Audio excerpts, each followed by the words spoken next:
இந்த கடவுள் ஏன் கஷ்டத்தை கொடுக்குறாரு, அப்படி எனக்கு நியாயமாக கிடைக்க வேண்டியது கூட கிடைக்கலையே அப்படின்னு கேட்குறவங்களுக்கு என்னுடைய வாழ்க்கையில் இப்போ நடந்துக்கிட்டு இருக்க ஒரு எக்ஸாம்பிள் வேணால் நான் சொல்கிறேங்க.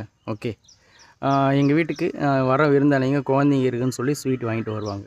அந்த ஸ்வீட்டை நான் வம்படியாக வாலண்டரியாக குழந்தைங்க இல்லாதப்போ எடுத்து தின்னு தீர்த்துருவேன். குழந்தைங்களுக்கு வாங்கிட்டு வர்ற அன்றைக்கி ஒரு துளி கொடுத்தா தான் கொடுப்பேன். ஓகே, அதிகமாக ஸ்வீட் சேர்ந்துச்சுன்னா இது மாதிரி தூய்மை பணியாளர்களுக்கு தானமாக கொடுத்து முடிச்சிடுவேன். ஓகே ஓகே வெளியே என் காது போடவே சொல்லுவாங்க, குழந்தைங்களுக்கு வாங்கி போனால் அவன் தான் தின்னுங்கிறான், குழந்தைங்களை எங்கள் கண்ணில் காட்டுறான்னு.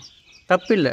ஓகே சரி, வெளியேருந்து பாருங்கள், இப்படி தானே தெரியுது. அதே தான் நம்ம கடவுளை திட்டுறோம், அப்படி தானே தெரியுது. உண்மையான ரீசன் என்ன? என் குழந்தைக்கு கொஞ்சம் நோய் எதிர்ப்பு சக்தி கம்மி. ஒரே ஒரு அரை ஜாங்கிரி சாப்பிட்டான்னா அடுத்த அன்றைக்கி நைட்டெல்லாம் வாந்தி எடுப்போம், அடுத்த நாள் ஜுரம் வந்துடும். ஸோ அவனுக்கு ஸ்வீட் காமிக்காமல் தான் வளர்த்தாகணும். அதுக்கு நான் என்ன பண்ண முடியும்? வர்ற ஸ்வீட் நான் தான் தின்னாகணும்.